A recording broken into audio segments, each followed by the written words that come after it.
And he's like, I'm sorry, I'm not the Joker anymore. I'm Arthur Fleck, and Arthur Fleck is the man who killed those 5 people. Also, I killed my mom, so make it 6 people, but the Joker's not real. And you're just like...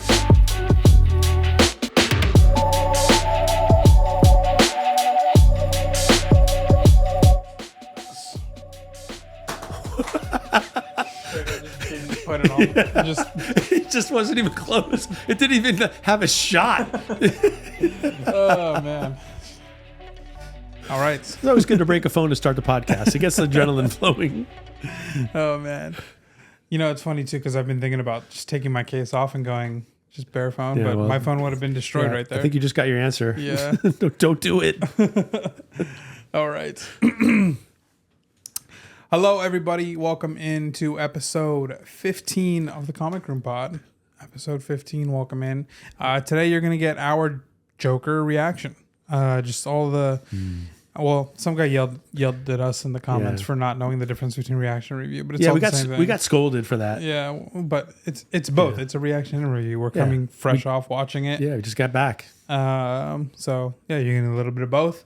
So yeah, that's what this episode is. So yeah, we need all the time we can get to talk about it. Yeah, I got things to say. Yeah, so let's do the show and tell. Yeah, I'll do mine first. And I was surprised that I hadn't done this one already. I had to go and double check our early episodes. I thought I might surely have done it, but I haven't done it yet. And I know that you this is not your favorite. Dell Comics not your favorite publisher, but this is Four Color issue number 74, the first comic book appearance of Little Lulu. Nice. In a 4.0, there's about 45 copies on the census, and unlike other books this one is from June of 1945. It's in a 4.0 with off-white to white pages, and the back is cool too. The back's got a little comic strip for Little Lulu there, and Little Lulu was until recently one of the longest running continuous titles, because she first appears in 4-color, then she gets her own title, and then when Dell split and they had Gold Key. She went the Gold Key route, or this title went the Gold Key route. But anyway, I'll give it to you. Let you check it out. It's got sharp colors. A lot of times when you see this book, the reds are faded. The red in her dress is faded. But what you're looking for in this book is that sharp color strike, and that's definitely got it. It's really only 3. White 4 if you count the dog, but just it's yellow, it's blue, and it's red. I mean, it's pretty straightforward, but it's like color blocking in a comic book. It's just clean, and so you want those colors to pop. And this is a great book for a book from 1945. First appearance of Little Lulu in comic books. I know. It's not Spider-Man, it's not Superman, it's not Captain America, it's not Human Torch, it's not Submariner, it's not it's none of those golden age. Well, Spider-Man, it's not golden age, but it's not. Anything that you would say, wow, this is a golden age key first appearance, but it actually is a golden age key first appearance. If this book in 4.0 is about a $500 to $600, or even I've seen it, for $700 or even more. In a super high grade, you're up there in the multiples of thousands. I mean, it is a very well beloved character. I always kind of was partial to Little Lulu because I got a couple of file copies of Little Lulu from the early 50s in a trade back when I was in high school. It involved all those McFarlane Spider-Mans, as a matter of fact. And I got those 2 books are at CGC, and they've been sitting there for about 3 months. So eventually I'm going to get them back. And I know that they deserve a little benefit of the doubt these days. But because I had those, I became kind of partial to I always wanted to get this book, and it's almost never available. And then suddenly it popped up on eBay last year, and I happened to have again a couple of eBay gift cards that worth $100 each, so that kind of helped offset the cost. And I just pulled the trigger on the thing, and it is not her first appearance ever. It's her first comic book appearance, June of 1945. I brought her first appearance. Oh, wow. And this is a cool story. Her first appearance is almost 11 years earlier in a massive magazine, Treasury, Yeah. a Saturday Evening Post. This is like Norman Rockwell stuff. Wow. And this is February of 1935. I can smell it. Yeah, yes, you can smell the acid in this thing, right? This is pre-World War II. It's 1935, man. Wow, that's in crazy condition. It's in crazy condition, and I'm going to open this up.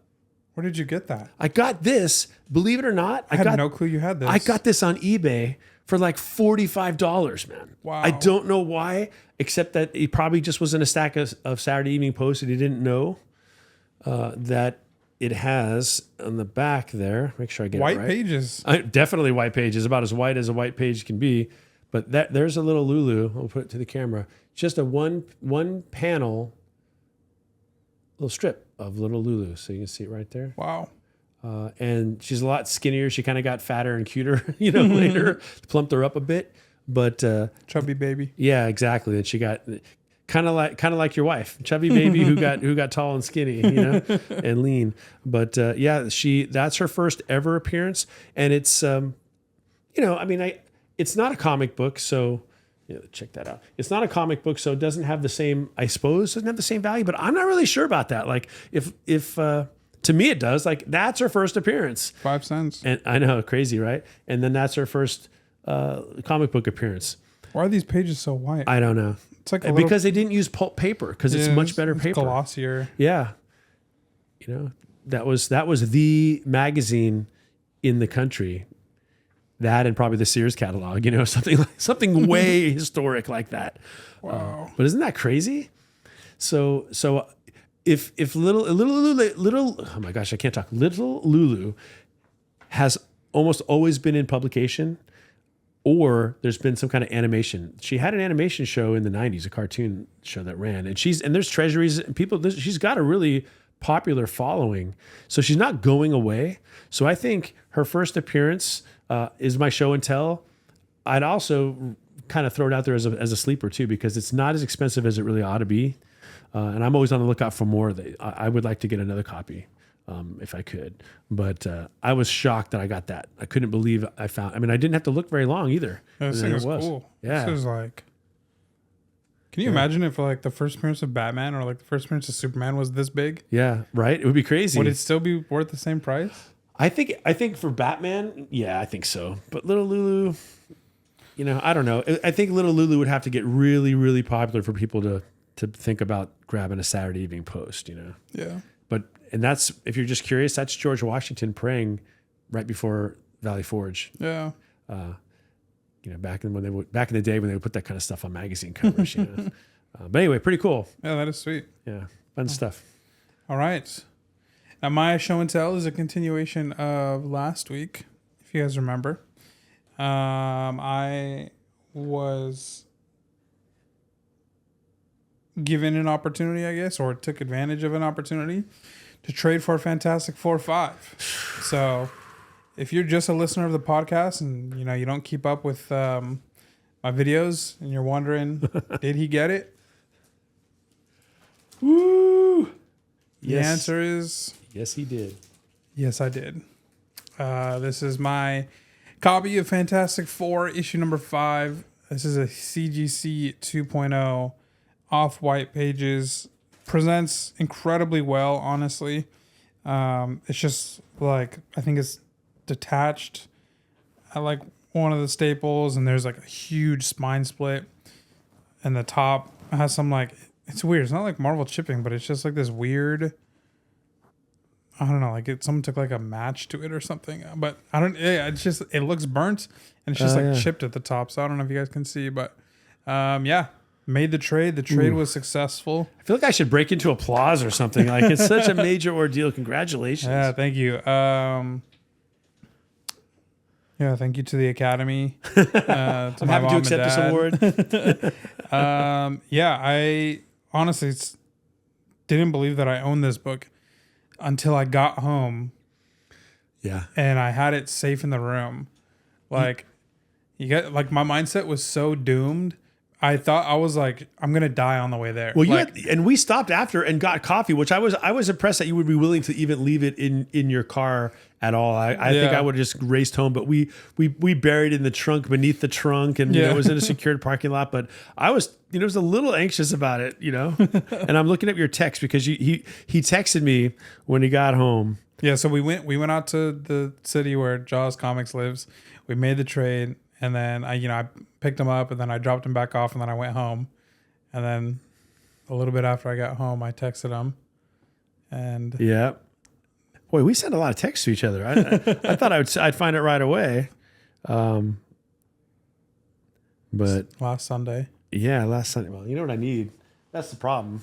I'm trying to pretend for all you guys that I don't need my reading glasses, but I might as well just, humble myself and just accept the fact that I'm older. Let's see. So Sunday, Tuesday. Oh wow, we really do send. Oh no, here it is. Yeah, here it is. Oh no, that's right. That was the next day when I sent you all these videos. That's right. I thought I was looking at the. Okay, here we go. Here it is. Okay, he sends me this picture. No, I sent him the picture. I took a picture, but it's all caps. 4 exclamation points at the end. I am home. The book is home. I can confidently say I own it. That's awesome. Yeah, I was just like, I have to like the journey isn't getting there and making the trade. The journey is getting there, making the trade, and coming back. That's good. Yeah. So it's a good point. Yeah. You want to get closer? I would love to hold this book. Are you kidding me? This is insane. I need my glasses again. I want to see it in its full glory. So if you guys recall to a few episodes or several episodes ago, with when we got back from San Diego Comic-Con and we had the RDJ announcement, I was just you were despondent, man. Yeah, you really were. Because it's something I've been working for about a year. I was working towards this book, and you guys see on the wall behind. I mean, this is everything that I picked up. Like, I picked up all of these. I mean, a couple of them I had from before, but up here, second appearance of Doom, third appearance of Doom, fourth, fifth appearance of Doom, at least in the FF title, and then all the iconic Doom Silver Age covers right here behind. And I was working towards this, and so RDJ just blew the book up, and yeah, he did. I just felt like it became unreachable, but then it's just out of the fog. It's really nice appeal. Chris of Jaws Comics. Yeah, Jaws Comics. It's got such nice appeal. Like, okay, so there's you noted the imperfections up here, but everything that's affecting the book at all is on the edges. But the book, the center of the book where you're looking, and by center I mean everything but maybe a half an inch around an edge or two, is just clean and nice. Yeah, when buying lower grade, for me, it's all about presentation, and so it's all for this book specifically. What I wanted was Doom needed to be like pretty much clean, like he needed to not have like color breaks and like stuff. And I mean, you can see him clear. Same with the FF, you can see the whole team, like they look sharp. Yeah. So yeah, I mean, there's spine wear and then the stuff on the top, but otherwise, like it's the reason why it's down at a 2.0 is the spine. Like the spine split goes like 3/4 of the way down the book, but it's in a slab. So what do I care? Yeah, who cares? If I've said this before. If I would have seen it before, then it's gonna bother me a little bit. Yeah, but I've never seen it. Yeah, that's good. I've never hold it raw in my hand. So it's just crazy to think that right there, that's the first time anyone outside of the Marvel bullpen, right? Yeah, saw Doctor Doom. That is his introduction to the world, and it's before this issue came out, there was no such thing, which is hard to imagine because he's so ingrained in the Marvel universe, comic books, and soon to be movies. It's just history. Yeah. Wow. People, we love Thanos because he was, the first like big villain, and that book went from a dollar bin book to, what it is. It wasn't actually a dollar bin book, but close enough. Yeah. This book has had incredible value for so long because of who Doom is in comics. Just in the comics. And he hasn't had his time to shine in the movies yet. And if you guys are comic book fans, then I don't need to tell you about Doom. But if you guys are just like comic book movie watchers, Doom is so much bigger than Thanos. He is the Marvel villain. Yep. Like the way that Joker is the villain of the DC universe, Doctor Doom is that for the Avengers or for Marvel. For Marvel, but yeah. for the MCU, like that's inevitably like what he'll be. Is like he will be the villain. He will make. I have no ounce of doubt that his introduction to the MCU, they will make Thanos look so small when they come to introduce him. So yeah, that's right. You're making me think that I couldn't make a mistake if I found a copy and bought it. Like it can't be a mistake. I don't think you would. You can always get your money back out of it, but it's going to go up because it's Doom. Yeah, I'm even like now that I have this book, I'm even like, man, I could probably trade up. Well, that's the next thing, right? So of course. Yeah. Well, it's like if you're buying a house now. If the market goes up, you're it's not going to leave you behind. Yeah. You get to ride with it. Right. So the next level up in this book is it's always going to be within reach for you because now you have the stock in the book. Yeah. I'm on the outside, like with my nose pressed against the glass, drooling. But no, I'm happy for you, man. So very happy for you. Yeah. So if you guys want to see the whole documentation of it, the video is up. I'll put the link in the description. Also doing a giveaway on that video. You can find the link to enter that giveaway in the description of that video. It sounds like I'm sending you a lot of places, but just go to that video and everything is in there. I'm giving away a CGC 3.5 copy of FF57.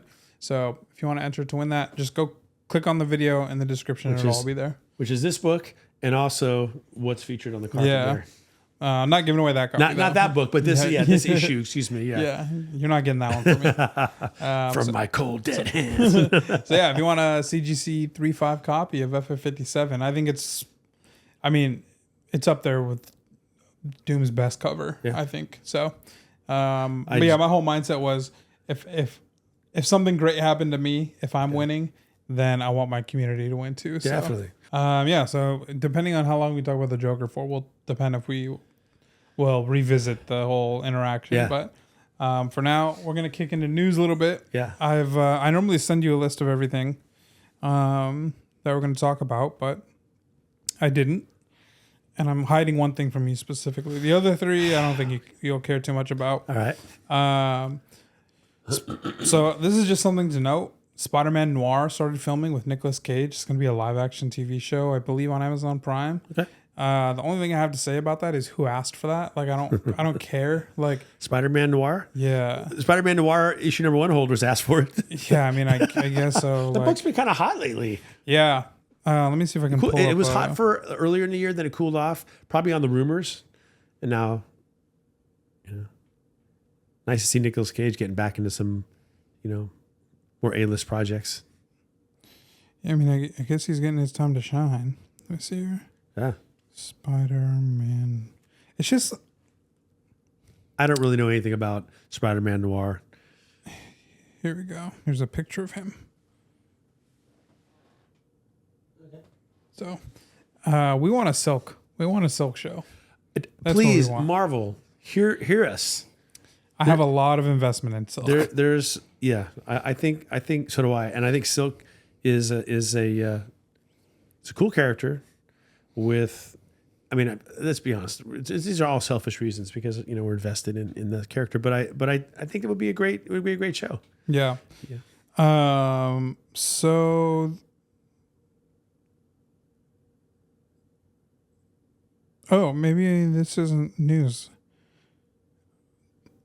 Oh, I guess this got debunked. I don't know. Apparently there was Nova casting this week, but it looks like somebody trying to debunk one of the castings. I don't know either of the actors, but yeah, there's a Nova rumor casting out there. So I guess in time we'll see. I just can't talk about Nova. I can't do it. I mentioned this in an earlier episode.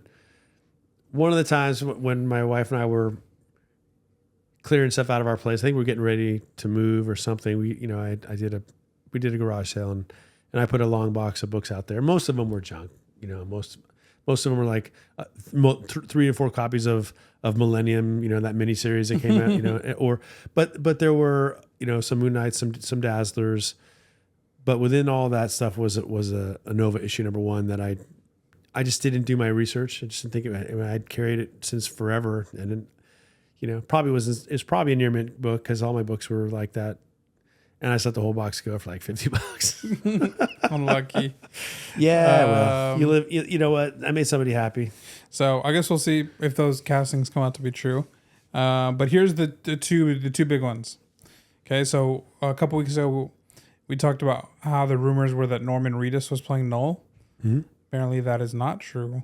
And spoilers if you don't want to listen, just take your earbuds out or whatever. If you like want a reveal for who's playing Null when you get to the movie. But spoilers coming up.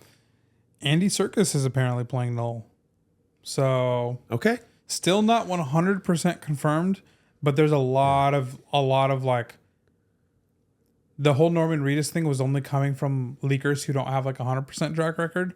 This Andy Serkis rumor is coming from pretty much every leaker now. Wow. The ones who like, there's like leakers who leak stuff on Twitter and like they don't use their real name and they don't have like a, you know, they're just like hiding behind. And sometimes they're right and sometimes they're not. So it's like they probably have like friends or family that work in the industry.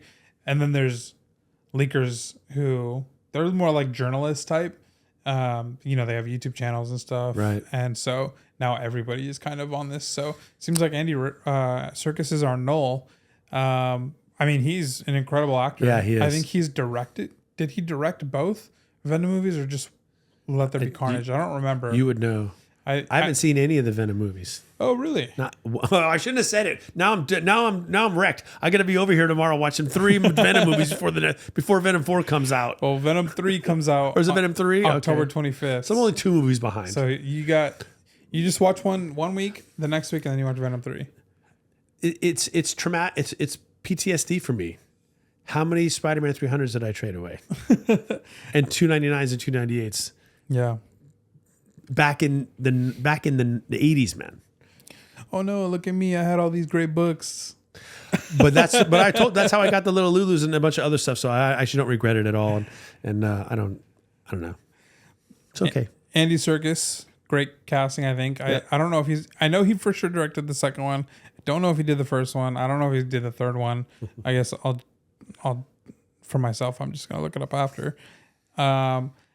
Apparently this probably isn't going to be true, but like alongside this news, there's rumors that are not coming from all the journalists and leakers, but the rumors are that Spider-Man 4 is going to be called King in Black, which, you know, is the that infamous event with Null. So right here on the screen, I'm going to put how many times Spider-Man has interacted with Null. The cool thing is I don't have to do any editing is because they've never met. Yeah, so I was about to say, like, I don't think, yeah. So why? Yeah, what's the point there? I don't stop giving us what we don't want. Give us Silk. We want Daredevil and Spider-Man team up. That's what we want for that movie. We want Daredevil and Spider-Man teaming up to take down Mayor Kingpin. Well, you've already written it. Yeah, I know. What the heck? Marvel.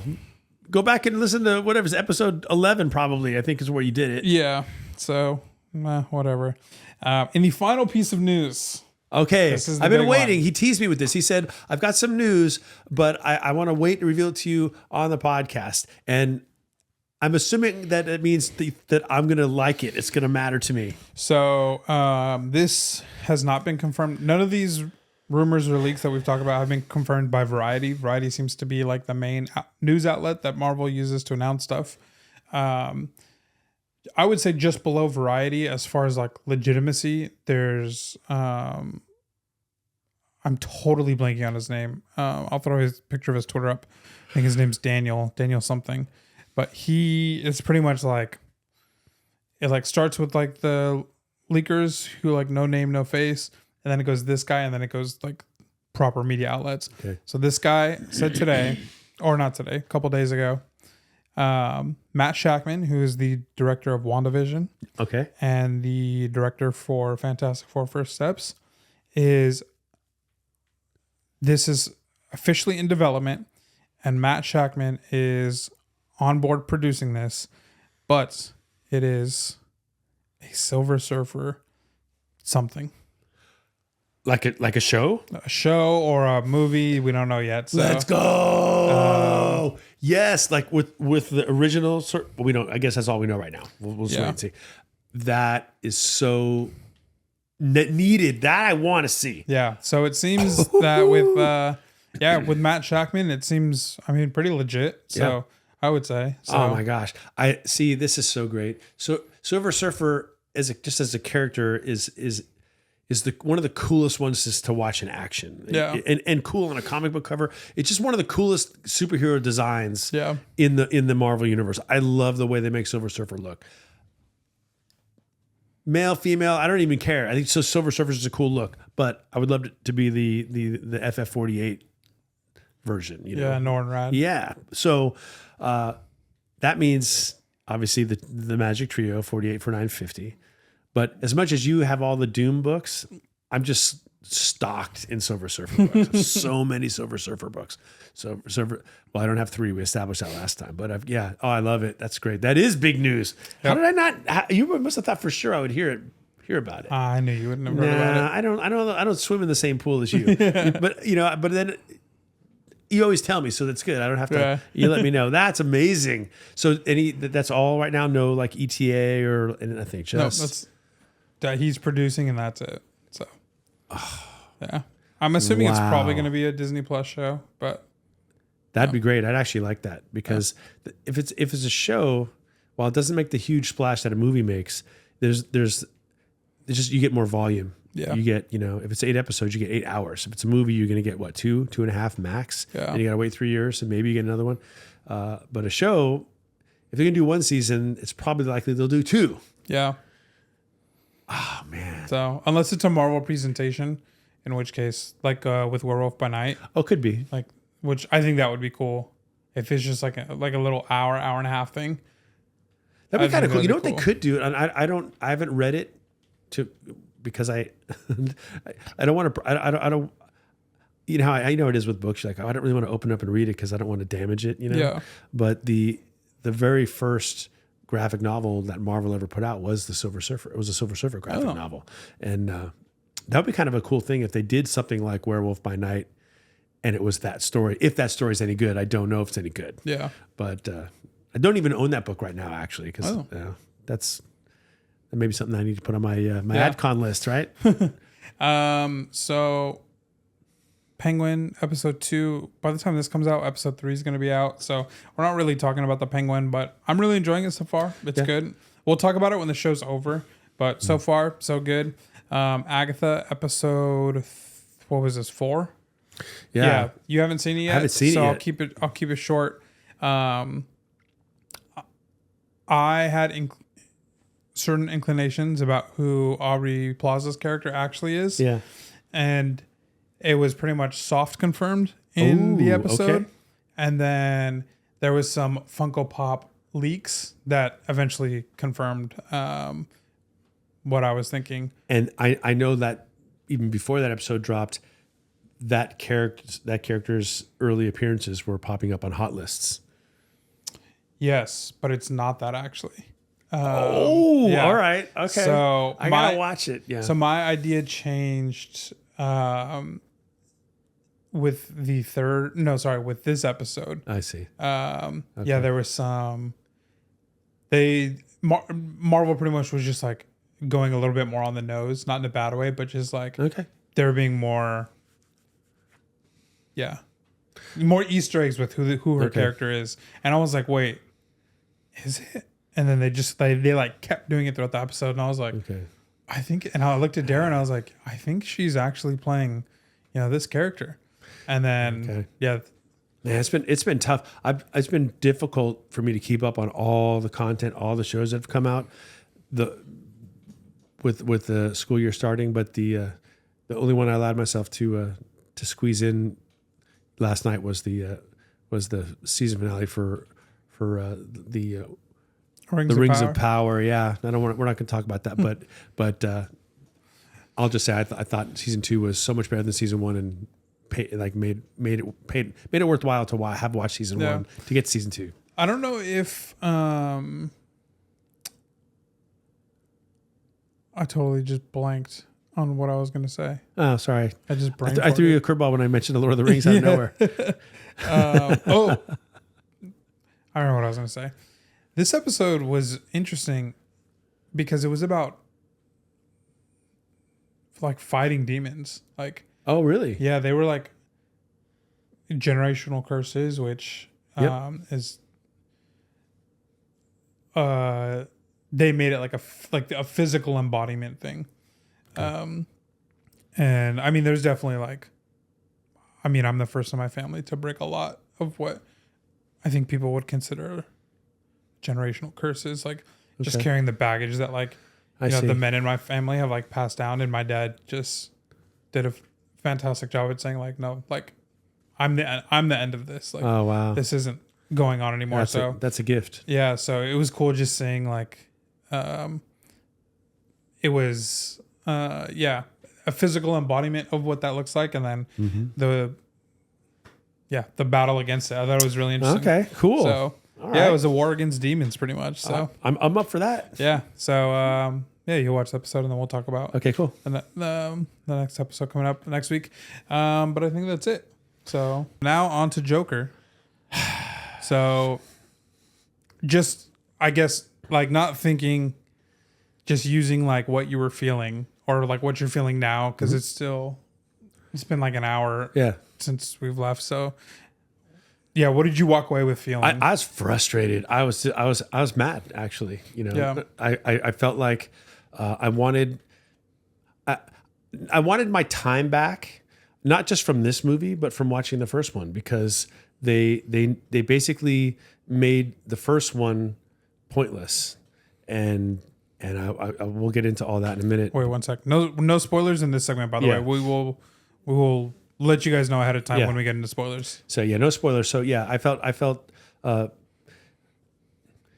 It felt like a betrayal, to be honest. I just thought, man, what a waste of time, and I don't know what I just watched. Which is funny because you just watched it. I know it, and it's like we've been. This is like 5 years in the making for like me and probably a lot of people watching. Like I'm telling you, if I had, again, no spoilers, but if I was somebody who had like a really cool poster from the Joker, the first Joker movie, or bought like a really cool Blu-ray set, or, I'd be so mad right now because it doesn't mean what you think it means anymore. Yeah, I think a lot of people will just ignore this movie. I think. Can they do that? Because I think that's what I want to do. Yeah, I think people will just be like, yeah, the first movie was incredible. Second movie's there, but we're not. That's not for us. Like, we as viewers so far, it will get its renaissance, time, and it'll 10, 15 years from now, there will be the people who are younger than us. They'll be like, no, that movie was incredible, and they'll bring it back to life. But for us, like, I think generally, especially the way that people are talking about it, I think people are just going to reject it as like. I'm trying to imagine what you must be feeling, or fans of that first movie who have had that lore for 5 years and appreciated that first movie so much because of that. This has to feel like just like a slap in the face. Yeah, it's why we didn't want to. It's why nobody wanted a second movie. Nobody wanted a sequel, which is like, think about it. This is the first time probably ever a superhero movie that good, or superhero adjacent, whatever, that good, and the audience, before a second movie was even announced, just like coming out of that movie, I remember just sitting on Twitter and talking with friends. So many of us were just like, we don't need a second movie. Like, no, because there was people saying like, oh, I can't wait for the second one. So it eventually started the conversation where you don't need one. Like, that was so good. Like, let it be, because you actually start to flirt with ruining the whole thing. And that's exactly what happened. And it wasn't even by accident. They intentionally ruined the whole thing. Yeah. They didn't even flirt with it. They set out and said, let's ruin the whole thing. Let's make a movie to ruin the whole thing. Yeah, so I would say I took notes during the movie. So let me see any notes that I took that are not They're not spoilers. they're not spoilers here.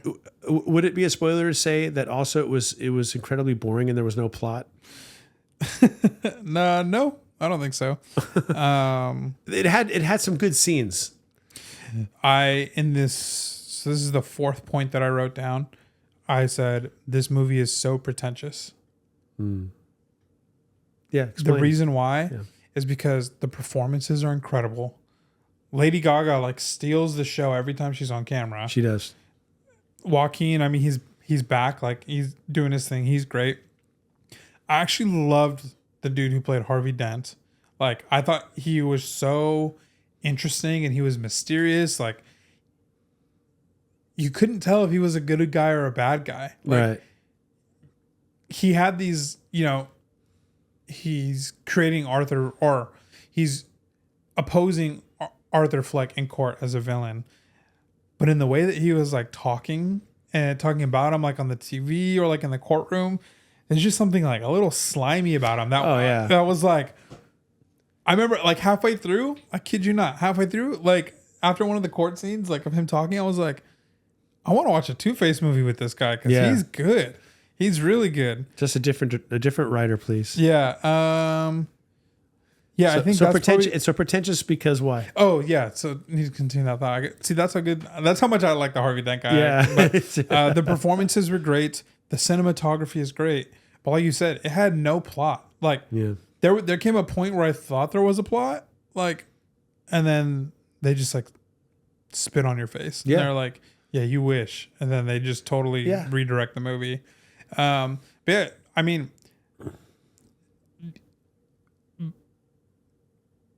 if you watch this movie, comment down below. Tell me what you think the plot is. But let me tell you what a plot is not. A plot is not questions that the movie is making you ask. That's not. No. If a movie's making you ask the question, how does society handle those with mental health? Or how does the judicial system treat those with mental health? That's not a plot. No. Those are questions. That's a lecture. Yeah. The movie has nothing moving it forward. The most that I could come up with is, well, I guess, how is the trial going to go? Like, that is like probably the only thing that is moving the story forward. Yeah. But otherwise, there's nothing progressing the characters. No, the protagonists have no choices to make. Yeah. Like, Fleck is in prison.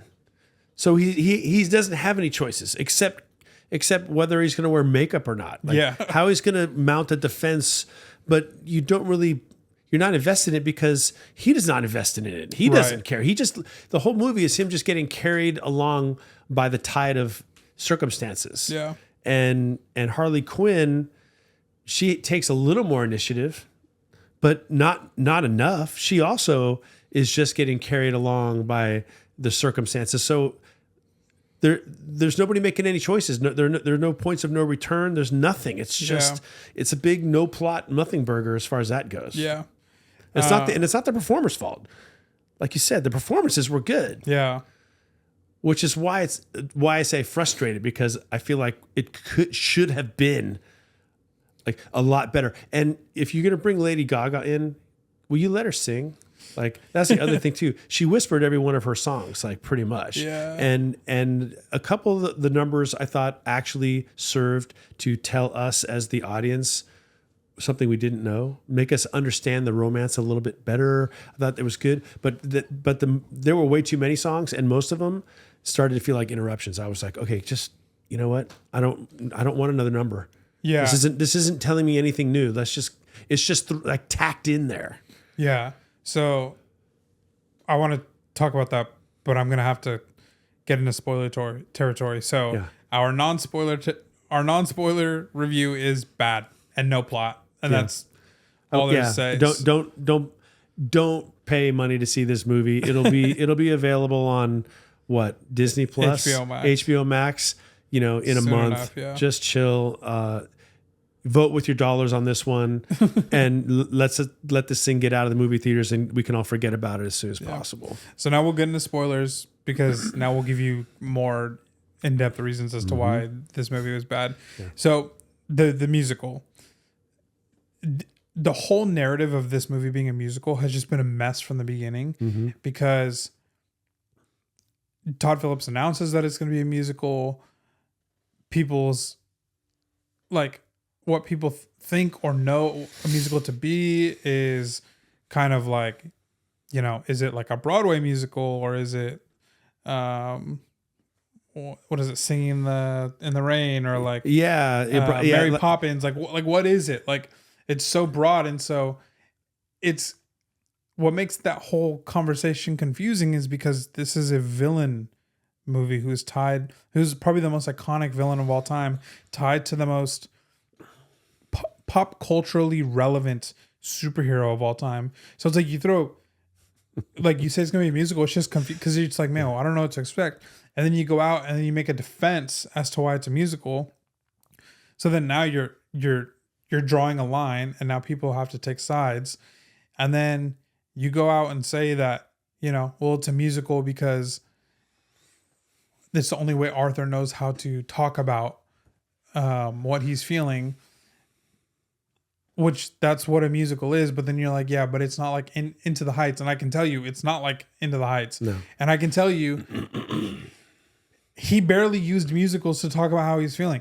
Half of his numbers were in his imagination. I know. Like, so it was like, he's not telling anybody anything. This is all happening in his head. What's the point?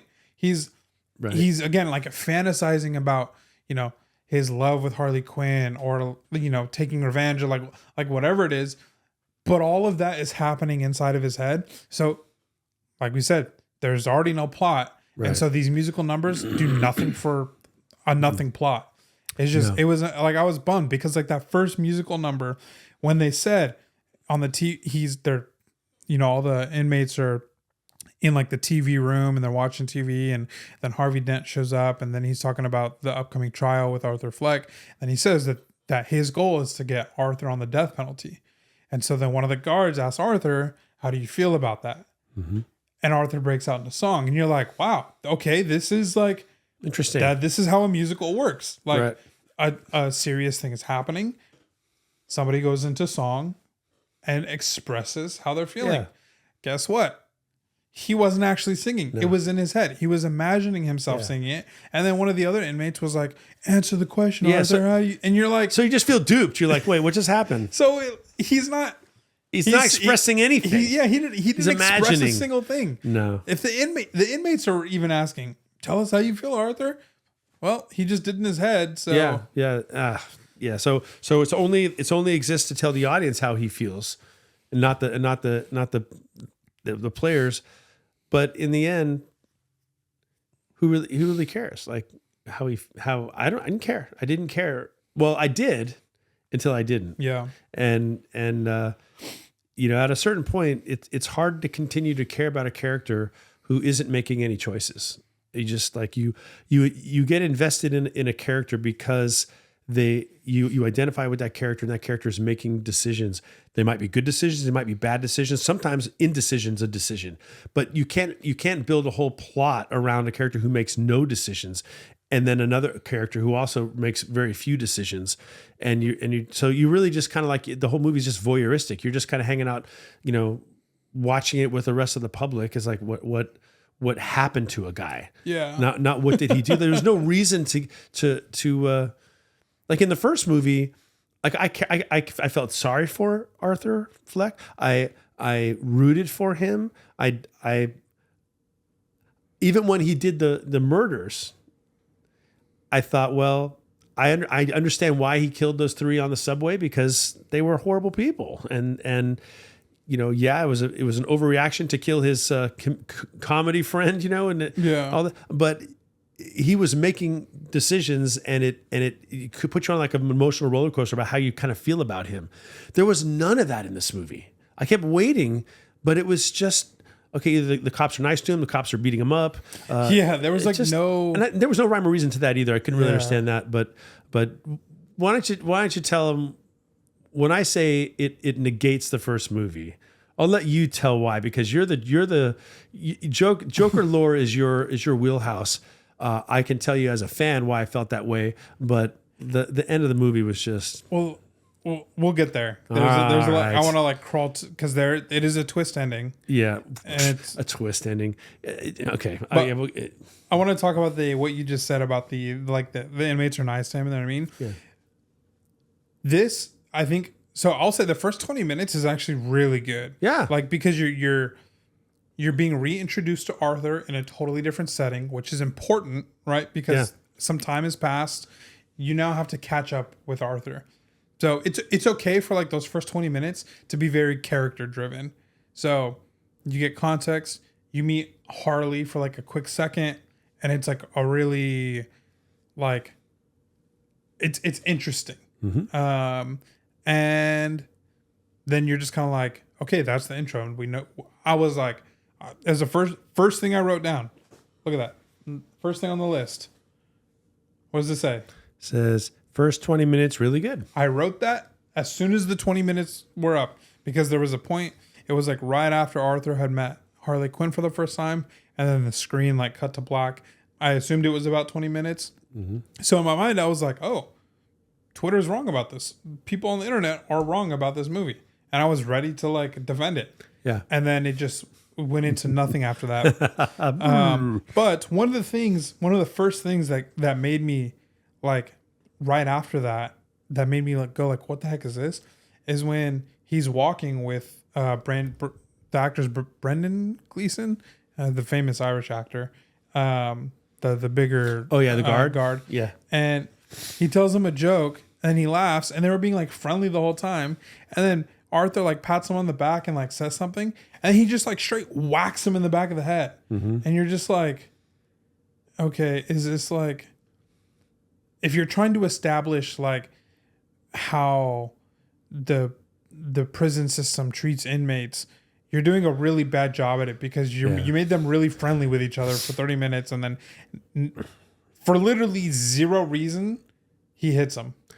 Zero reason, except that they have to have something in there to explain why the guards treat him so poorly later in the movie, which they have to do arbitrarily, because they got to figure out some way for Arthur Fleck to change his mind at the end and not play the role of the Joker in the courtroom. So it was all completely artificial to create these, I'm going to put in air quotes, plot movements, story beats or whatever, that weren't actually earned in the flow of the story. Yeah. I thought it had a fragmented tempo. There was just times where like you're with Arthur in a specific context, in a specific setting. And again, because there's no plot, like you said, because he's not making decisions, he just like is moved somewhere else. And you just feel so weird because there's no bridge that like is like connecting him. The only time that I felt like there was actually some sort of fluidity was for like 5 seconds when he met Harley, and the guard just brought him to go like sing, like to bring back, like even then, like it was how would the guard have known, except for the fact that Harley like pops out the room, says hi, and then Arthur says hi back, and that was it. So it was weird that the guard would have been like, oh, he might like that class. There was nothing that like indicated that. Yeah, that didn't make any sense at all. But that was like the only time there was like some sort of like fluid flow in the movie. Otherwise, it just felt like he was like just being like jumped to and fro from like context. And you're like, I feel like we weren't wrapped up at the last one. I don't understand why we're coming here. Right. And then you go to the next one, you're like, wait, the courtroom, we weren't really wrapped up there. Like, why are we going back? Like, so it just felt like very staggered. Well, because you're trying to latch on to a story movement that isn't there. Yeah. And so instead you get a collection of scenes. And I know there's someone's watching this or listening to this completely disagreeing with us, thinking, oh no, but it was this amazing character story. And, and look, you could believe what you want. If it was for you, awesome. Good for you. I'm glad you liked it. But just classically speaking, story wise, if you're going to have a story that's a character story, then the character, yes, does he make? Yeah, he makes choices, but he doesn't make choices that affect like the movement of the story. He can't affect the story. He's Right. just a prisoner. And I thought, okay, well, is he going to escape? And then the story gets moving, and it doesn't have to be that kind of story. He doesn't have to escape, but is he? But you can't decide the end. His decision can't be to do nothing, but just kind of get bounced around like a pinball. Yeah. And like I said, the part where in the end he comes back into the courtroom and he's got it, his spirit's been broken and he's unhappy, trying to be Joker, and he just, he's this close to kind of assuming the mantle of Joker, and then he decides, I'm not the Joker, I'm just this guy and I killed those people, and that to me just really came out of nowhere. And the only way they can the only way they can make that work is that he got the tar beat out of him the night before by the guards, which was a completely arbitrary thing. They were just mad at him because he called him fat he put on a show and they wanted to put him in his place or something. It didn't make like you have to you can do that. You can surprise the audience, but you have to earn it a little bit. Like you have to set it up a little bit so that it's the payoff is like, oh yeah, I guess I kind of see that now, how that this was just, well, we got to find a way to get Arthur into this state of mind, so let's just have him get beat up. Yeah. And like that whole Harley, the role is flipped from the traditional relationship of Joker and Harley, but I guess like in some ways it's not. So Harley is in the I don't even know if this is Arkham Asylum, wherever it is, Arkham Hospital, I think. And she's in there and she's like in this like singing like group, and then it turns out later that she like engages with Joker. She bridges the connection. She says she's from the same neighborhood as him. She said that her father abused her, and like she was committed to the hospital because she like set the house on fire. So her mom like sent her in, and she gives this like elaborate story. And then you find out later she lied. Yeah. Her dad's a doctor. She comes from this really rich, the Upper West Side. She's only in Arkham because she's chosen to be, because she's from the Upper West Side. She went to school to become a psychiatrist, so like that lore is still there. And then you're like, well, okay, like that's interesting because like she's a little different, and like you said, she's only committed herself there because she wants to get closer to Arthur. And that's when I was like, okay, this is where the story could get really interesting, because now you can show the power of Arthur Fleck / Joker, because he without having met her captured her. Like she's so intrigued by who Arthur is just from the TV movie or from watching the night show or just watching the news, is like she becomes enamored with him, and now she's like that like starts her descent. That would have been really impressive if they took that and fleshed that out, that like his impact on her was so strong that he captivated her and turned her before he even met her. That would have been a unique twist on the relationship, because that compared to the end of the movie, that would have been an actual twist, because they set it up as if she's creating the Joker, as if she's making it, but like nobody's making anybody. No, but yeah, that's right. As I was driving over here, I was thinking about it. What am I going to say about this movie? I don't think anybody wants to hear me just rant and complain about it for an hour, but it was, everything we've said so far are, things that happen in movies. Like you said before, movies are successful and they're not successful. And there's lots of reasons why. And so, the things that I can say were good about it, the performances were great. Some of the songs were really good too. And not like we're going to hear them on the radio good, but they were good in the moment of the movie. But the thing is, what they do at the end of the movie is so egregious that I don't know how to have any other posture toward this movie, but then this is like a simmering frustration or anger toward the people who are involved in it, because it goes beyond just making a movie that doesn't hit all the beats that would have made me happy. They actually do something at the end that is definitely a betrayal to what they did with the first movie. And it kind of makes you feel foolish for having liked the first movie and foolish for having spent your time even considering going to see this movie and seeing this movie. I feel like it's like there's no coming back from that. Like, yeah. I'm trying to find a way. Is there any way to around it where someone's going to say they liked it somehow? That it was brilliant or something, but I'm not. Yeah. I know you want to talk about the ending. Desperate to talk about it. I'm so mad about it. I know. I gotta pump the brakes because we gotta work our way there. Something that you just said that I think is worth talking about. You were, talked about some of the songs. So yeah. We talked about how some of the songs happened in his head. There was one song that happened in his head. That was the only song that happened in his head that I felt like actually made sense. All the other ones that happened in his head, you're just kind of like, if he's expressing how he's feeling, this is an expression. This is, he's. Mm-hmm. I'm blanking on the word that I'm looking for, but anyways, there was one song, and it's, what is it? I'm the Joker. Is that the name of the song? I don't remember. It's all been blotted out. The Joker is Me. That song. When he started singing the song called The Joker is Me, at that point in the movie, that's when I was like, okay, he did it in his consciousness. He didn't do this. He didn't perform this in front of everybody.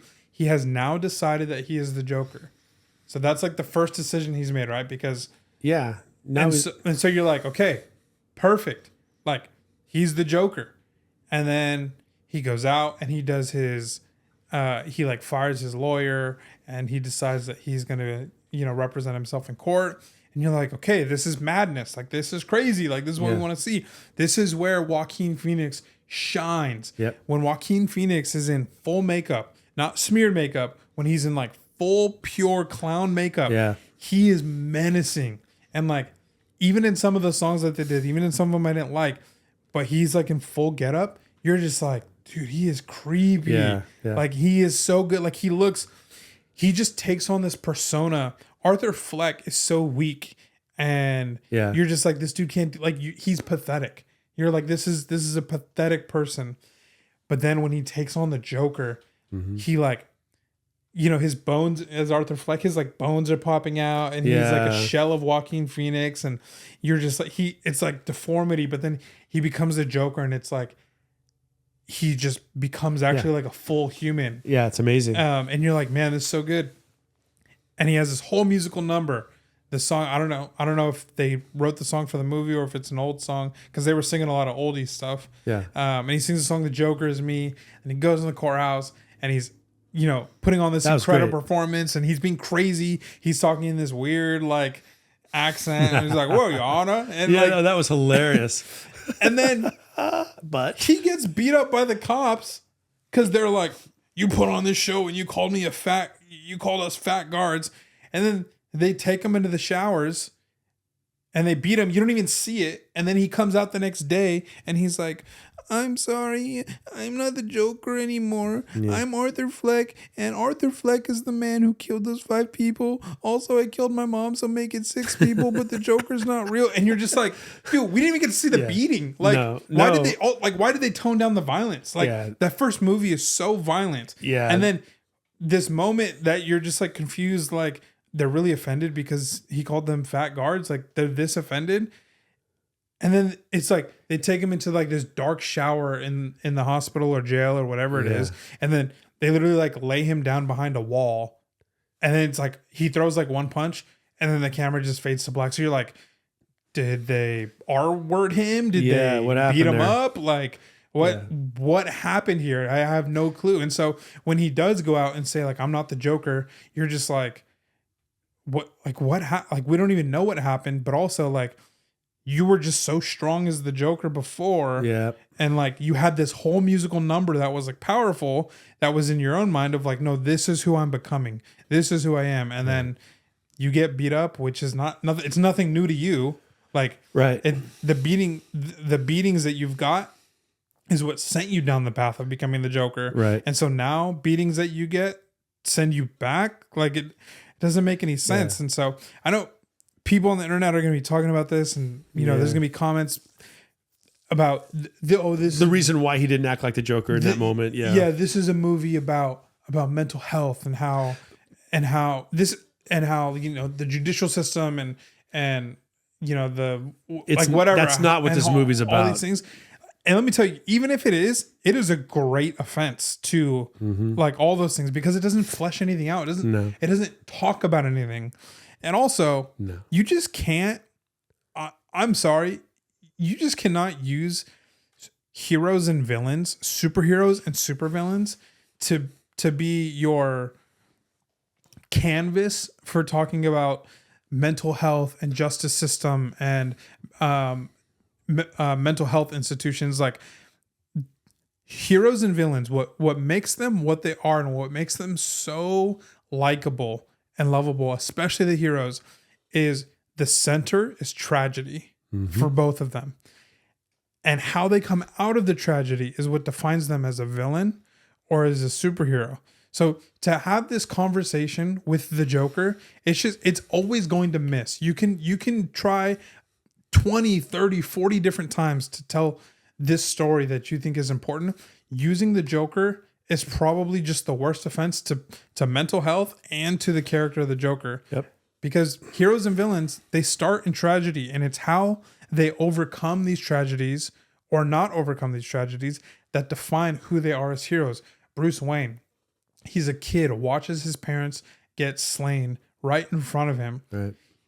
He either can decide to descend into madness or to rise above and not become like the people who killed his parents.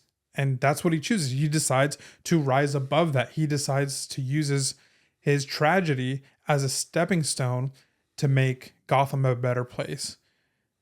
Joker, I mean, we don't even really know much about the Joker, but you know, there's some sort of tragic center for him in the comics, but other villains, they have their tragic origin stories, and they decide, no, I need to get revenge. I need vengeance for what happened to me. And yeah, just in this movie, it doesn't make any sense. No, it doesn't make any sense. And you know, heroes, superheroes, comic book heroes, but even heroes in general, going all the way back to Odysseus, you know, or Beowulf, a hero is always going to reflect that which the culture of that hero finds heroic. You know, what does what does Beowulf reflect? You know, this sort of blood feud culture where monsters are vanquished and kings give gifts, and what does Odysseus reflect?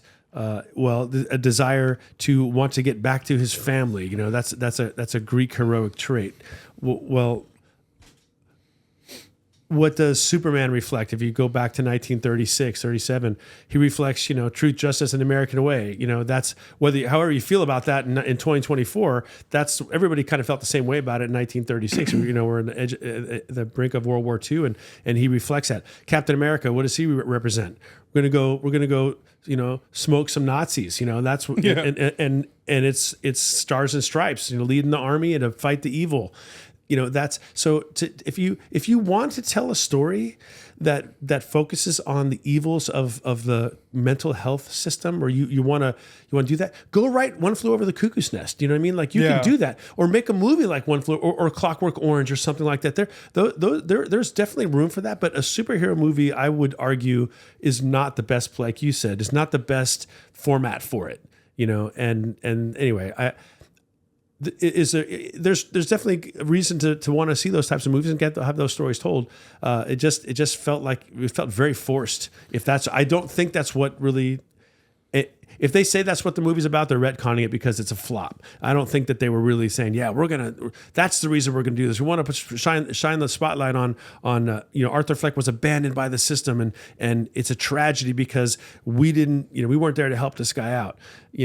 I think if they say that's what the movie was, then but that's a real betrayal because that's not what you should be. If you want to do that, don't drag the Joker and the Batman lore into it. Yeah, it doesn't belong. And the Joker, and the Joker is like one of the few villains where we don't want to know like his origin story, which is why the end of that first movie is so good because it leaves you with the question: what's real and what's not, and you can decide on your own. But then you decide that you make a second movie, it's all real. And now you have all these like weird things going on and happening. And this is me, I am the Joker, to I'm not the Joker, to Harley Quinn saying there is no Joker. And then you're just like, this is like you're spitting in the face of a property that has been beloved for years now. Yeah. So many years, and that has been adapted and told in so many different ways, and so many writers have written him in so many ways. What makes him so captivating is that you don't know where his madness comes from. DC has just never told us. There's Killing Joke, sure, but that's not connected to canon. It's just a fun story like Joker 1 was, where it's like, yeah, let's put on our creative caps and let's imagine for a minute. Could have been this way. Yeah. What did happen? And that's fun to do. But this movie is like, it's taking itself too serious, which is why I think I'm calling it pretentious, is because, there's just so much good in it, except for like story and plot, which is, anyways. Yeah. So, Dara said that when we were on the drive, I think she had said something on the drive back home. I think she had said something like, this movie, like at best, is probably a take on how like successful Joker 1 was, but how everybody missed the point about like mental health, and like it's like super like loving the movie for it being a Joker movie and not what it's actually supposed to be is like superficial. Yeah. But except that they called the movie The Joker. Yeah, except that it's called The Joker and it's called Joker Folie Deux. And so we'll almost talk about the ending. I got one more thing that I want to say because that's like a good transition. But I want to say this before we get into the ending. There was one point, and this is the first time I felt it between both movies. And I think this is kind of the problem that you have when you're telling this story without Batman. It was when Joker was pulling up to the courthouse for the first time, and he's in the back of the car, and there's people outside. They have signs. They're cheering him on, and he's handcuffed, and he's like, yeah, and he's feeling, and seeing just like the steps of the courthouse full of people celebrating the Joker, and Joker like taking it in. I had my thought when I saw that was, this Gotham needs a Batman now. Like, where's Batman? Exactly. He has to be watching this. There's no way he's not. Well, I mean, how old is he? Probably that's 14? right. Based on that's right. Forgive me. Based on the time frame, he would not be Batman yet. That's true. So and I don't even know what the time gap is between the first and second one. I don't even know if they laid it out. But yeah, I was just like, that is when kind of that like bummed me out, because I just felt like that whole moment just really created an introduction for a hero. And a villain movie, I think, I mean, like you said, like One Flew Over the Cuckoo's Nest, Clockwork Orange, like those things work. I haven't read Cuckoo's Nest in forever, and I haven't read Clockwork Orange. But those things work as like stories on specific subjects. Yeah. When you're trying to tell similar stories through villains, naturally, and especially with how dark these movies are, everybody wants the hero. Like, we need to be saved from the villainy. Like, you can't just tell. You can have solo villain, Disney Plus shows or like HBO Max shows like Penguin or, whatever, like movies. But naturally, innately, I think everybody knows that there needs to be some type of saving. like both in the human world and in a fictional world. Right. And so when you see how grim Gotham is and how, you know, whatever Arthur Fleck and Joker is, like whatever you want to feel about that, like there does come a point where you're like, man, like we need the Batman now. Like the villainy needs to end. Like, and that's what makes the Penguin show so good so far is like you're seeing Penguin, like he's ramping himself up, and it's fun because you're like, he's a great villain and he's a lot of fun, but it's also fun because you're like, man, at the end of this dude's gonna get the brakes beaten off of him. Like justice is gonna be served. Yeah. And at the end of, like that's what everybody wants. Like, Oh wait, no, that's not. No, I thought it was Pattinson. He's over there. Okay. I mean, same thing, he right? could do it. Yeah, same thing, right? It's like everybody wants a sense of justice. Yeah. And I'm saying specifically using these properties to tell this type of story without that type of justice coming through. Yeah. That's why the whole mental health thing falls flat, because justice does come. Like it is there. Like, but you're refusing it. Look, even Arthur Fleck could have exacted justice. Like I was like, is Arthur Fleck going to kill this dude who's interviewing him right now? Like that was a cool scene. Yeah. Where because he's in there and he's been off his meds for a little while. Yeah. And they're telling him, look, like, you know, you gotta play this meek. You know, you got to be who you have been for as long as you've been in here.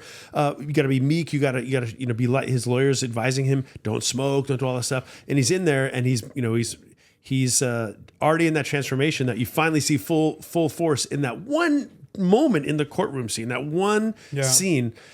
But you see a hint of it where he's not playing the part of the meek Arthur Fleck anymore, and he starts smoking and he gets bigger. I thought he's going to kill this dude. Yeah, and I kind of want him to. Yeah, because he's being a smart aleck. I wouldn't really mind to see him do it. And I thought maybe he would kill some of the guards that were even just flippantly kind of being hard on him. He just didn't do it. That's what I'm saying. He didn't do anything, and maybe that's what I wanted. Like, you do something. Like you're giving us in this movie some people to root against, but then nothing ever happens to them. Yeah, the train scene in the first movie, like when he kills those guys, like felt good. It's not right, but you're like, man, like this type of like bullying on like this poor soul, like who has like a condition, and like he's taking justice on himself. Like obviously murder is not right, but you're seeing justice play out. Yeah, and so to have seen that happen in this movie, it honestly would have been on brand for his character, because that's what he exacts justice for himself. He took it upon himself. He kills his mom. Yeah, he kills his mom. He killed Murray for making a joke of him, and the three people for making fun of him even when nobody was watching. But now he's just like this like bum. Yeah. So the ending. Okay, this maybe you've watched this far and you're like, I don't care about spoilers, I want to hear. It is a twist ending. Yeah. Or tries to be, at least. Yeah, it tries. So if you want to hold out, I'm giving you the double spoiler warning right here. Yeah. Twist reveal warning. Yeah, twist reveal warning. Okay, let's get into it. So Gosh. So where do we okay, so let's start in the courthouse. Okay. So courthouse blows up. Somebody put a car bomb. Yeah. Unprovoked, really, because you don't have it. It's not unprovoked, unforecasted. It's just we need the plot to move. So let's have the courthouse blow up. Yeah, it's like we know that society is on Arthur's side at this point, like for the most part, but there's nobody. We're not following anybody in society who's like, dude, like we gotta get Arthur out of there, man. Like he's the Joker. We gotta make him king. Like that would have like helped so much. Is like having somebody on the outside, but all we know is the inside, which again speaks to why this is a bad use, or why this is a bad way to talk about these issues. Is like everything is from the inside, so it's very biased. Yeah. It's a very biased story. It is. So anyways, society's on his side. There's no one person in society that we're following, which I think probably would have helped the movie a lot. So anyways, in the middle of the final courtroom scene when they're going to give the closing statements and verdict, what we find out later to be a car bomb goes off and blows up one side of the courtroom. Yeah, totally unprovoked, no reason for it. And one thing I'll say is Harvey Dent was in the courtroom and they had half of his face bloody. They didn't have, it wasn't like shredded or anything. No. But like I said before, he might be the standout character for me in this movie. Like, so I was like, okay, so you know, they're teasing the Two-Face a little bit, but anyways, somehow Joker. Would you actually watch a Two-Face movie directed by this guy after this? No, not by this guy, but in this universe, okay, yes. All right. Yeah, no, in this universe, yeah. Okay, so Joker is probably one of two people that are closest to the wall when it blows up. Yeah. He gets sent fully sent all the way across the courtroom. The camera, the cinematography is great in this scene because it gives you like that like muffled sound, and everybody like disorientation. Yeah, Harvey Dent was further away from the explosion than Joker was. Harvey Dent's passed out.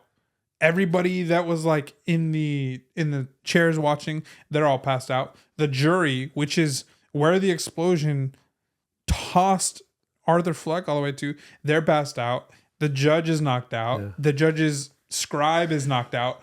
And then Arthur Fleck just gets up. Anemic Arthur Fleck gets up. Yeah, and you're like, I was just like, he took the brunt of the wall. Like the explosion happens and like the wall behind them is just shooting him across the room. And he's like, he gets up and he walks out. Yeah, under his own power, he walks out. Nobody else is getting up. And walks out into Gotham and does so for no apparent reason. Like, and for no reason in the story either, because nothing actually happens. He gets out, he gets picked up by some Joker fans, goes on a ride, gets out of the car, runs back, has a conversation with Harley Quinn that he could easily had the scene before or the scene after, and then he goes right back to the prison. So there wasn't any reason for that to happen. Also, how did the cops know he was there? Because it was time to arrest him. And that made no sense. That's what I'm saying. But honestly, like, why did the building blow up at all? I don't mean like who did it. Yeah. But why have that plot movement at all? Why do it? Why not just have him get taken back to Arkham? There was no reason to have it except if someone's going to say, well, no, because Arthur Fleck was given that opportunity to become the Joker in that moment, and then he chose not to, and that's why he ran back. He had already made that decision in the courtroom. We already saw him make the decision. Yeah. It was completely unnecessary, except they thought, well, we have to have a big moment. I have one reason why. All right. I'm ranting again. I realize hearing myself rant, but I guess I got to chill. I mean, that's what this is. I have one reason as to why that whole bombing happened. Okay. But we need to wait until we talk about the like ending. So, all right. Yeah, he gets into the car, which I'm going to come back to this scene. He gets picked up by some Joker fans. They take him. He ends up, jumping out of the car, boom, meets Harley. Again, he wasn't being chased by the cops when he jumped out of this car. I don't think anybody knew. Again, it's so hard to tell because it's like, how did they know he left the courtroom? Like, everybody in the courtroom, I mean, was as good as dead from what they showed us. Yep. So it was like hard to tell. He talks with Harley. It feels rushed and it doesn't feel conclusive. It feels unearned. Unearned is a great way to put it. And then like 6 cop cars pull up. He meets Harley Quinn at the infamous stair dancing scene from the first movie. And then 6-7 cops roll up. And I was just so confused how they even got there. So it goes back to Arkham. Time passes at some point. We don't know how much time, but yeah, he's gonna go to death row now. And then a guard comes in and says, hey, you got a visitor.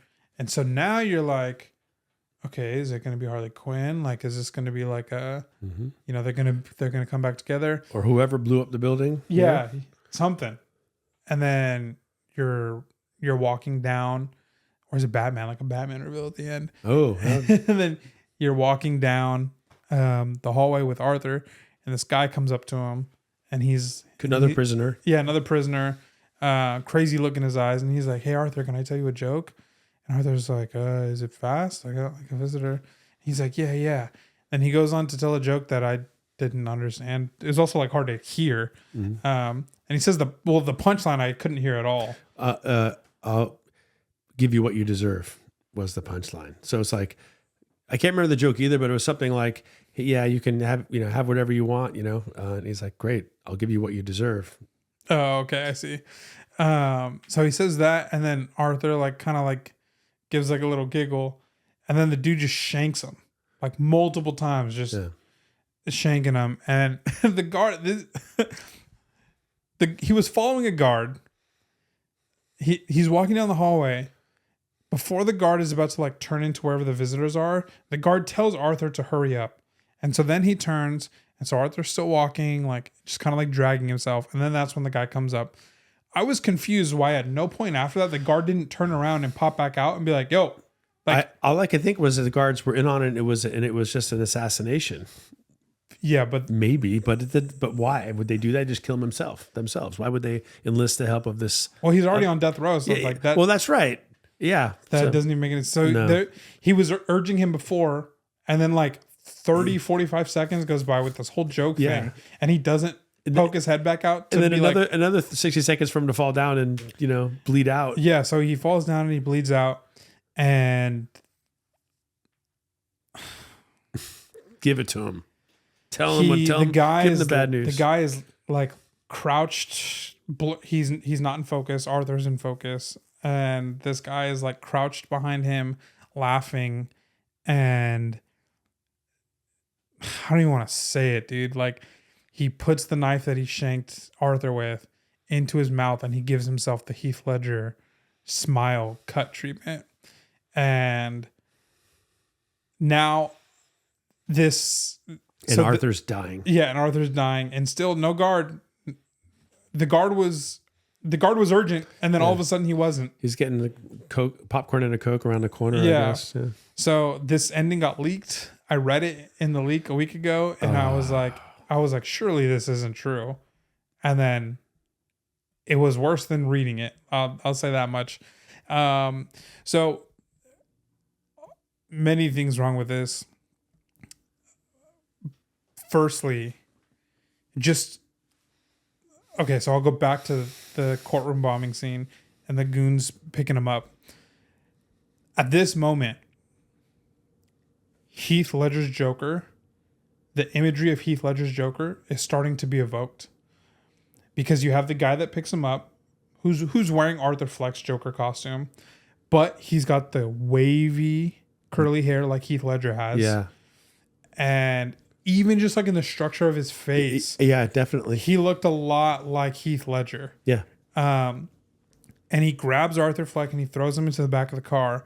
And then the guy driving the car had a Joker mask on, which looked like from the first... It kind of looked like it was part of like in the first 10, 15 minutes of Dark Knight, like when Joker and his goons are like all wearing the mask. After seeing that guy and then seeing the mask, like that's where my mind went to. Well, that was the only time in the two movies that anybody other than Arthur Fleck was wearing full Joker makeup. Like you saw Joker masks everywhere, but you never saw that. So this dude stuck out as something different. Yeah. This other guy. Yeah. And so it was just like, it was really strange. And then this might be a little bit nitpicky, but I don't care. His sleeves, the guy who was dressed up, he was sitting in the passenger seat, and Arthur Fleck is like, he's now starting, the muffled noise goes away, and he's now starting to gather himself. But the guy who was dressed up in full Joker gear, who really looked like Heath Ledger in a lot of ways, he also had like the arm sleeves of the suit didn't fit him. Yeah. So like his arm sleeves were like coming down like below his wrist, and that like when Ledger's Joker wasn't wearing his big purple coat and he was just like in the vest, he always had his sleeves like 3/4. And so when that guy's in the front seat and he's like, yo, like cut over here, cut over there, and he's like directing the guy where to drive, and you just see the sleeves running short. That was another thing. That was like more imagery that was like reminding me of Heath Ledger. And then you get to the end and the guy's cutting his mouth and you're like, And that bothers is this Heath Ledger's origin story? Like what in the world am I watching? That's like, exactly what you're watching. Like you. it was just so it was disrespectful to the property of Joker, and for absolutely no reason it was disrespectful to Heath Ledger. Like there was no need for them to evoke that imagery. Like avoid it. You don't have to do that. Like the comics can do renditions on that character's design. That's fine. That's its own thing. But the actor passes one of the greatest performances that we've seen ever, like for anything. Yeah. And that it was just like it was such a bad moment for so many reasons, you know. I mean, that was for me, you know, I didn't catch. I wasn't thinking Heath Ledger, but I've only seen that trilogy one time, like that, because the second one is the hardest one for me to watch because because Heath Ledger is just so diabolical. It's just it's really dark, and so. But when you told me that, I was like, oh yeah, you're totally right. That they did do that. Yeah. I was too busy seething over the fact that we just found out that the first movie wasn't actually about the Joker at all. Which, if they had undoes everything. Yeah, undoes everything. And if they had originally said, hey, we're going to do 2 movies, we're going to film them at the same time, and we're going to tell the story arc, you still wouldn't have loved it, but it might actually have worked, like in a weird way, to say, oh, so we're getting a Joker origin story, but it's not the one we thought we were getting. Yeah, you know, maybe like in some alternate universe that works for some viewers, but this movie was never meant to be made.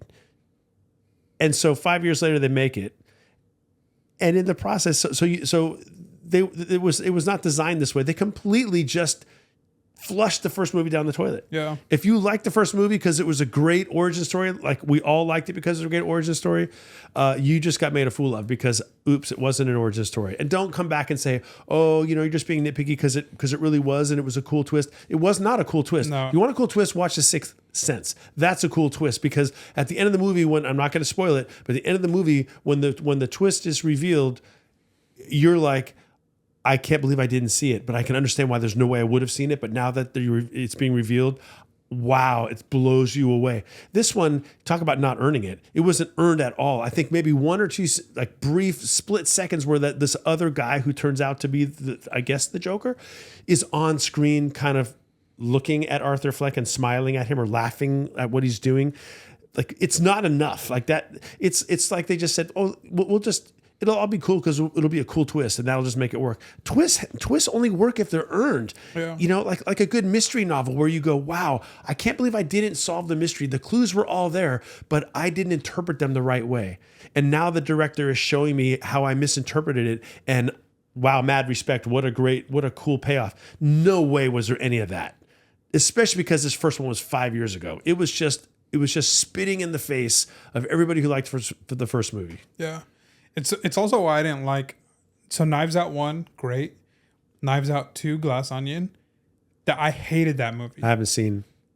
They did the same thing. Like it's like in the first movie, frustrating. And in that first Knives Out movie, you can go back and track everything. Yeah. In this second one, they just don't show you things. Like things are just completely hidden.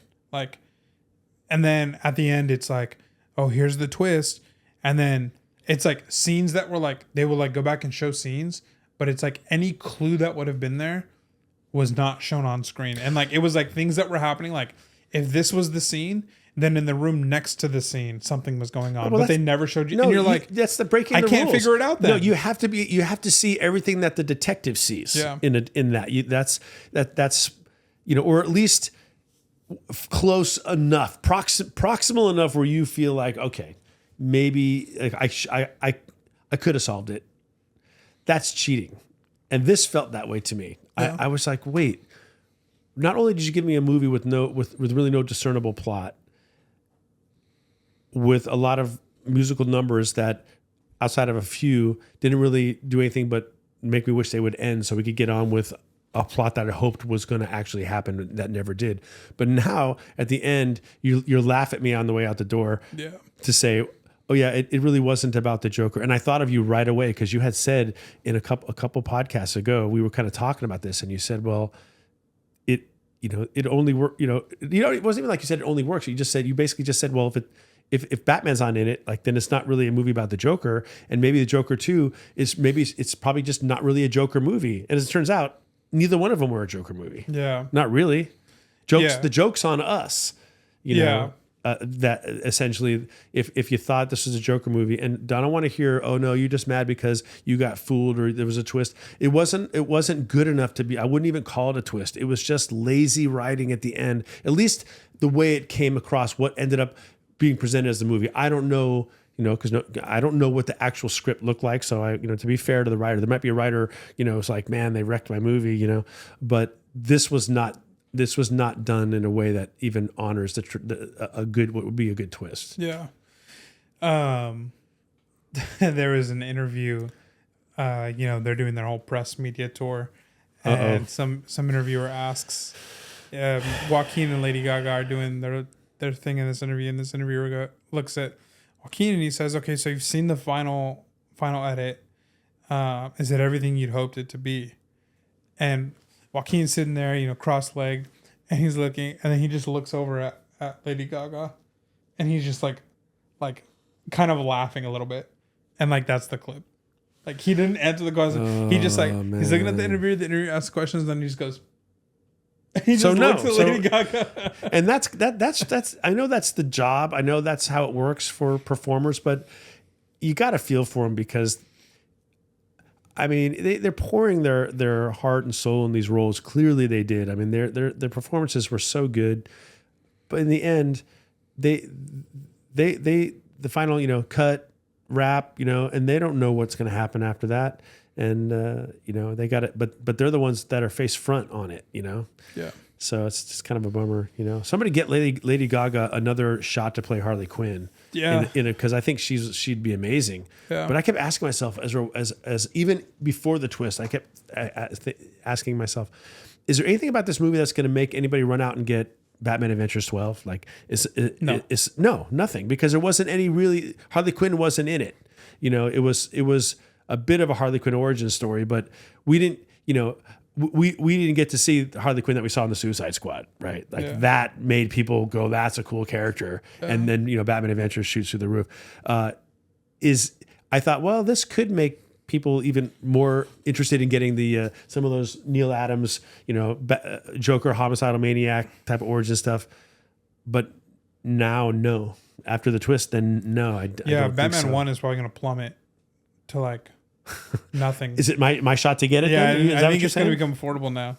I wish. I mean, it should, but thankfully, Joker is a bigger character than this movie. If you've been like buying up copies of the 1970s Joker issue number 1, sorry about that. Yeah, you can put it on a pile with X-Men 130. Yeah.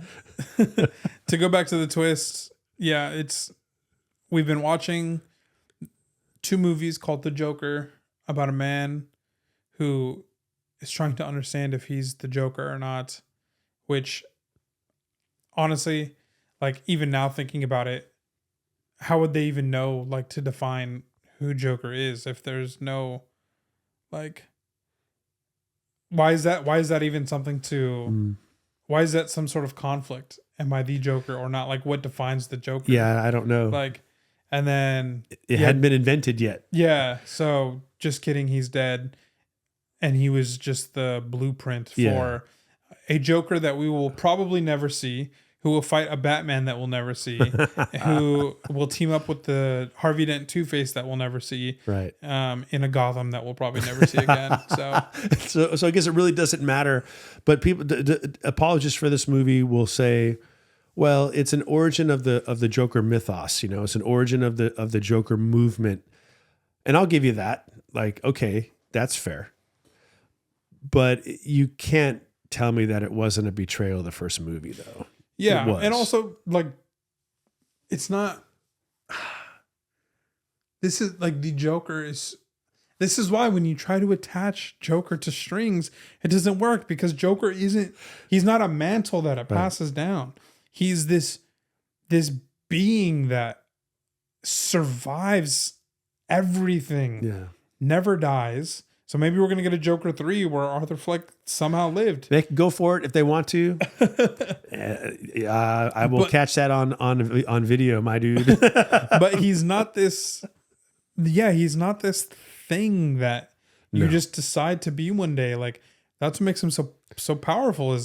As a character, is just he's so mysterious, and why is he surviving all these things, and how is he, as frail as he is and skinny as he is, able to go hand to hand with Batman and laugh live about it, and laugh and how does he make himself seem so dumb and so genius at the same time? Yeah. Like that. Joaquin Phoenix should have been the Joker because he played it so well. Yeah, he did. Gosh, But unearned. Yeah, I think that's just the whole movie. Yeah, just twist ending, unearned, and everything else in between. Should have been more Lady Gaga in there. Yeah, she was great. I keep saying it, but she really was. Apparently there was. Apparently this shoot, a lot of her scenes were cut. Because there's a lot of scenes from trailers that are just not on the movie. So I don't want to admit this because I feel like I'm being hypocritical. But if they were to release like a director's cut of it or something along those lines that's 45 minutes longer, I'd be interested to see like what they were trying to do with it and then couldn't do, because a lot of times things get cut for, reasons beyond the director wanted the story to be different. No, it's budget or whatever. But anything that it doesn't exclude the twist at the end, I'm not going to be happy with. Yeah. So here's the thing with director's cuts is because it's infamous with DC because of this Zack Snyder. JLA stuff. Yeah.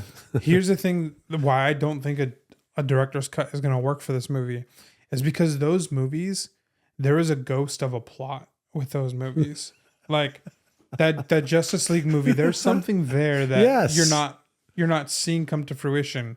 The David Ayer's Suicide Squad, that first Suicide Squad movie, there's a story in there, and you can tell that there's two conflicting stories that are trying to be the main story that are being told, which, we end up finding out David Ayer saying just a lot of studio involvement and studio wanting to make a certain type of movie. It's hard to say that even this movie has a ghost of an actual story or plot. Yeah. Because, at best, giving them the complete benefit of the doubt is he makes himself the Joker. Right? It's like when he sings that musical number and then he goes into the courtroom and he's like being the Joker, and then he just continues that. But I have no reason to believe that a studio who owns DC properties and is producing and budgeting a Joker movie that they're wanting to make $1 billion, I have no reason to believe that they watched whatever version of the movie and then said, no, he shouldn't be the Joker. He should be Arthur Fleck by the end of it. Like, even from a studio perspective, like that doesn't make any sense. No. Like that type of perspective is coming from a dude who thinks he's like really good at telling stories. Yeah. And he's like, oh, I'm going to do this and it's going to be profound. And even if nobody gets me, like it's the best thing for the story. Well, no, brother, it isn't. You didn't have a story. So there was no best thing to do with it. No, it's like there wasn't really anything there. So the only, the twist is supposed to pay it all off somehow, but it doesn't pay anything off. It's the opposite. Yeah. It's not payoff. It's not like, oh my gosh, wow, really? That's so cool. I didn't feel that way at all. I'm like, you got to be kidding me. Yeah. You know what it felt like? It felt like at the end, it's all a dream. Like it's a Wizard of Oz or something. The character wakes up. Arthur Fleck wakes up in his and he's living on the Upper East Side, of Manhattan on Fifth Avenue. Living large, and he just had a bad dream. Like that would have been, it was the equivalent of it for me in a lot like that. Just left a bad taste. What would have been funny is if he would have cut back to the same ending as the first one, where he's in that room with and it was still just him talking. It would have been dumb because it would have been a reuse, but it would have been better than what we got, because then you're faced again with the same question. Just let him walk around the corner, walk in the door, and see Harley Quinn sitting there, just smiling at him, and cut to black. I would have been okay with that. I wouldn't have loved the movie or anything, but I wouldn't feel the way I feel right now about it. I would have been like, well, it wasn't great, but I guess at some point he gets out and they'll build their mountain or whatever they were going to plan to do. But just if you're going to throw a twist in, man, you better be worth it. That was just it felt tacked on. And anyway, I've said enough about it. Okay, but let me ask you this. You had said before, the reason they made this movie was because Joker 1 was $1 billion movie. Yeah. And you're absolutely right. Is this going to be $1 billion movie? No. Is it going to, how much, is it going to lose money? What's it going to happen? I don't think it'll lose money, but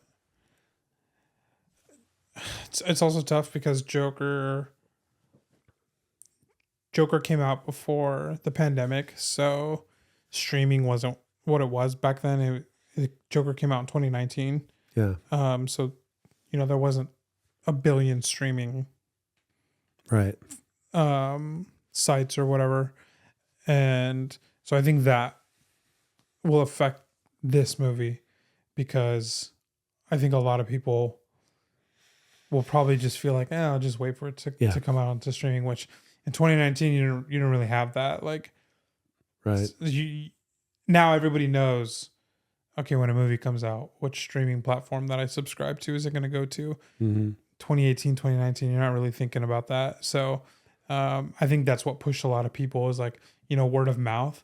It's like, dude, this movie's so good, you got to go watch it. It's like, all right, yeah. I mean, I'll go watch like Joaquin. He's good Johnny Cash. Like, I'll go watch him. Like, and then I think I'll watch it, but now the word of mouth is gonna be like, dude, I mean, you said it. Like, people are like, dude, do not go watch this movie. Yeah, like, not worth it. Just wait for it to go into streaming platforms. So I think that's gonna keep a lot of your like just your casual moviegoers. Like, they don't know about comics. They don't care about all these properties. I think they're just gonna be like, there's no way they're gonna go. Yeah, if you're telling me to wait, I'll wait. Debbie thinks that like Gaga fans will go see it because they love her. I'm like, well, I don't. But Lady Gaga wasn't in it. Like, she was, but I mean, it didn't really take advantage of what her fans would want to see her do. Maybe I don't know, but I think I don't think there'll be a third one. No, I don't think so. I'm open to a Harvey Dent movie, though. I will say I think that's probably my favorite part of the movie. Like, I found the actor to be good. I thought he was really interesting. He played he was being good cop, bad cop in and of himself. Yeah, he was. It was interesting. So he looked like a Boy Scout in one moment, then in another moment he looked like he was like trolling and mocking and there's something slimy about him. Yeah, so he certainly has the chops to make you think he's good and bad. So it makes sense to be Two-Face. Yeah. So whatever. I'm just gonna keep watching Penguin. Wait for Batman 2 to come out and see my boy Pattinson do some work. Yeah. So it's something. But yeah. Next Joker we got is Barry Keoghan, who is the Joker in the Batman movies. We got that deleted scene released, and then he was obviously teased at the end of the Batman one. So yeah, I think they're gonna do the smart thing with that movie, assuming that this is gonna be a trilogy. I could see them doing more than a trilogy. I mean, I would love for them to just make a million of these movies. Sure, why not? I'm sure that it'll be a trilogy and that's it. And it'll be fun because there will be a build up to the Joker as the final villain. At least that we'll see. That makes sense. But yeah. Yeah. Well, it was still fun to go, still fun to go to the movies and see it. Not a lot of people were in the theater with us. Actually, and I noticed that too. But anyway, it was a good time. Yeah. So yeah, that's it. We don't have time to talk about Doom. So you can go check out the video. Link will be below. Yeah. I documented the whole process. Again, giveaway for FF57 and the CGC 35 is in that video. How to enter, you'll find there. Anything else? Parting words? No, closing statements? Just save your money save up and watch a different movie. Yeah. And congratulations on your FF5, man. That's awesome. End on a happy note. All right. Thanks so much, guys, for watching, and we'll see you next week. See you later.